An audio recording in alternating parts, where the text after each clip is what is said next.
Last U.S. troops leave Afghanistan. August 31, 2021, celebratory gunfire resounded across the Afghan capital on Tuesday as the Taliban took control of the airport following the withdrawal of the last U.S. troops, marking the end of a 20-year war that left the Islamist group stronger than it was in 2001. Shaky video footage distributed by the Taliban showed fighters entering the airport after the last U.S. troops flew out on a C-17 aircraft a minute before midnight, ending a hasty and humiliating exit for Washington and its NATO allies. It is a historical day and a historical moment, Taliban spokesman Zabihullah Mujahid told a news conference at the airport after the departure. "We are proud of these moments, that we liberated our country from a great power." An image from the Pentagon taken with night vision optics showed the last U.S. soldier to step aboard the final evacuation flight out of Kabul. Major General Chris Donahue, commander of the 82nd Airborne Division. America's longest war took the lives of nearly 2,500 U.S. troops and an estimated 240,000 Afghans, and cost some $2 trillion.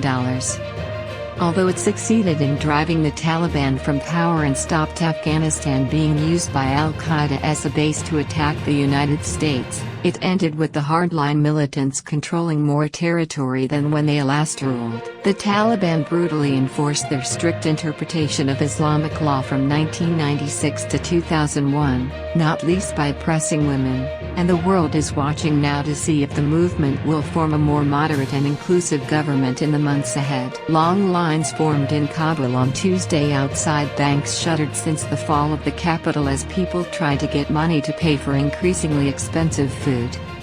There was a mixture of triumph and elation on the one side as the Taliban celebrated their victory, and fear on the other.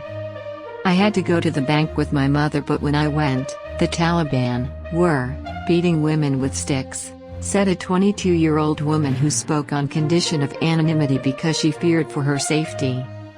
She said the attack occurred among a crowd outside a branch of the Azizi Bank next to the Kabul Star Hotel in the center of the capital.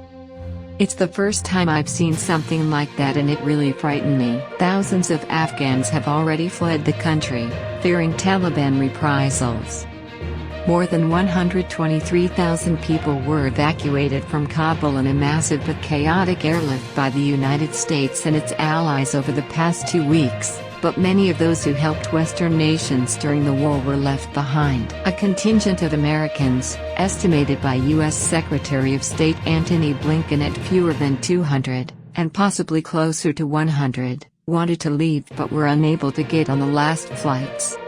British Foreign Secretary Dominic Raab put the number of UK nationals in Afghanistan in the low hundreds, following the evacuation of some 5,000. Lot of heartbreak. General Frank McKenzie, commander of the U.S. Central Command, told a Pentagon briefing that the chief U.S. diplomat in Afghanistan, Ross Wilson, was on the last C-17 flight out. "There's a lot of heartbreak associated with this departure," McKenzie told reporters. "We did not get everybody out that we wanted to get out. But I think if we'd stayed another 10 days, we wouldn't have gotten everybody out." The departing U.S. troops destroyed more than 70 aircraft and dozens of armored vehicles. They also disabled air defenses that had thwarted an attempted Islamic State rocket attack on the eve of their departure. As the Taliban watched U.S. troops leave Kabul on Monday night, at least 7 of their fighters were killed in clashes in the Panjshir Valley north of the capital, 2 members of the main anti-Taliban opposition group said. Several thousand anti-Taliban fighters, from local militias as well as remnants of Army and Special Forces units, have gathered in the valley under the command of regional leader Ahmad Massoud. Pentagon spokesman John Kirby said the U.S. military was not concerned with images of Taliban members walking through Kabul airport holding weapons and sizing up U.S. helicopters. "They can inspect all they want," he told CNN. "They can look at them. They can walk around. They can't fly. They can't operate them." But he said that the threat environment remains high. "We're obviously concerned about the potential for Taliban retribution going forward and we saw it ourselves, are mindful of the threat that ISIS-K continues to pose inside Afghanistan. ISIS-K is the Islamic State affiliate that claimed responsibility for a suicide bombing outside Kabul airport on Thursday that killed 13 U.S. service members and scores of Afghan civilians. U.S. President Joe Biden defended his decision to stick to Tuesday's withdrawal deadline. He said the world would hold the Taliban to their commitment to allow safe passage for those wanting to leave Afghanistan. Biden has said the United States long ago achieved the objectives it set in 2001, when it ousted the Taliban for harboring al-Qaeda militants who masterminded the September 11th attacks. But he has drawn heavy criticism from Republicans and some fellow Democrats for his actions since the Taliban took over Kabul this month after a lightning advance and the collapse of the U.S.-backed government. Blinken said the United States was prepared to work with the new Taliban government if it did not carry out reprisals against opponents.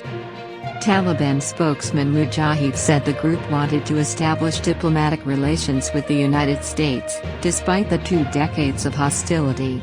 The Islamic Emirate wants to have good diplomatic relations with the whole world, he said.